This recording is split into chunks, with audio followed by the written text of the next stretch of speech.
What's good, people? My name is Chris, aka ZillaFullBoost, and this is my Infiniti Q50 Red Sport.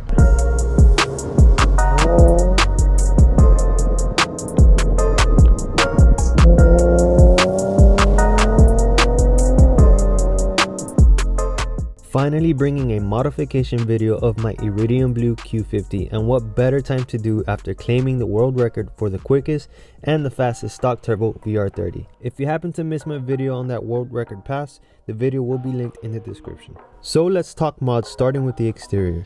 The first mod I did was install the M-style honeycomb mirror caps with the sequential turn signals. I think the caps complement the car very well. It does make the car look more aggressive. Apart from the lights being sequential, they have a DRL feature which I might be taking off in the near future. Sitting just below the caps, I have honeycomb side splitters. They do come fairly wide, so in the future I'm probably going to cut them up and mount them a little more inboard. Where they currently sit, in my opinion, doesn't really suit the car that well. To me, this car as a luxury vehicle only needs small touches of carbon. Having the splitter protruding from under the car, let's say maybe 1 inch to 1.5 inches, is where I believe it will look best. What ties in the rear nicely is the honeycomb carbon diffuser. The finish and fitment is pretty good. Not the best, but for the most part it looks pleasing. It was installed using epoxy instead of double-sided tape because at the end of the day, double-sided tape over time will lose its adhering properties. It's more of a permanent mod to the bumper, but I never really have to worry about it coming off. The diffuser is fitted with the F1 style brake LED light, which flashes when you depress the brake pedal as well. Moving on up, the tail lights are OEM, but I added the tail as turn signal harness by Dial Dynamics. This allows you to, instead of use the round tail light housing, it utilizes what normally lights up when you brake as it turn signals. Some people call them half moons, some people call them crescents. For the front of the car, I added the always on module, again from Dial Dynamics. This keeps the fog lights pretty much on at all times. I also hardwired the front bumper sequentials to the harness, which gives me the liberty to turn on and off my DRL functions of the sequential light. I still have some of these for sale, so if you do send me a DM on IG, I can get these shipped to you for only $119. For the interior, it's completely stock except for this magnetic phone mount that was really meant for the CD slot. I, however, pushed it between my trim to give me access to the dials and the controls. I do, however, have a race seat that I use whenever I want to drop some weight on the car. Simple rotors and brake pads helps the car stop on a dime.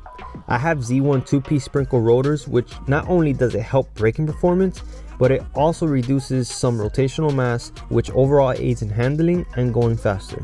The pads are StopTech street pads. They are perfect for street, light track, or spirited driving. The car noticeably stops sooner and has a very strong bite over the OEM pads. Transferring the power to the wheels is a CZP aluminum drive shaft.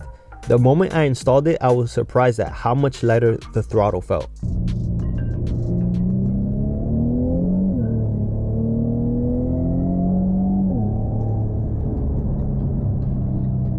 Keeping the flexing to a minimum, I have the Z1 subframe bushings, Pride Auto's transmission mount, and diff brace. If you use code ZillaFullBoost on Pride's website, that will bless you with 5% off your order.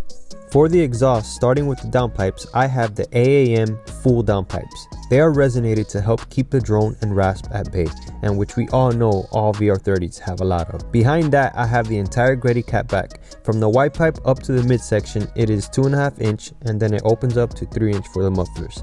And I truly believe it's one of the best sounding exhausts for the VR30. Like, come on, hear this.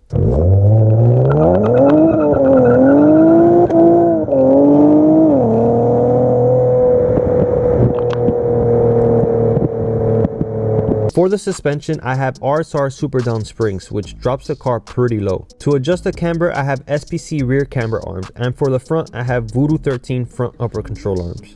The car is on stock turbos fitted with do-it-yourself intakes. AAM filters were purchased on Amazon. Supplying the fuel is the Spool FX180 high pressure fuel pump and dual low pressure fuel pump. Injectors are D-Shwork 1700 cc's from an EcoBoost. They're not really necessary on stock turbos and in most cases hybrid turbos, but hey, at least I have more fuel just in case I want to go big turbos. Keeping the injectors clean is the DishWorks inline filter. As a cheap investment, I've also fitted a do-it-yourself Amazon oil catch can that I made myself. The car has been tuned by Racebox for about 20,000 miles on the Ecotech software. Huge shout out to them for making my car strong and healthy. We definitely put in a lot of work dialing the car in the past couple of years, and the work shows for it. For the cooling, I've completely deleted my heat exchanger and I now use an inner chiller. The chiller makes sure to keep my temps icy cold all year round. One of my favorite mods I've done to this car by far. Summer is around the corner, so if you want to maintain full power while the others are heat soaking, link will be posted below with a 10% discount code. The daily wheels are Nismo V1s, 19 by 9.5 all around,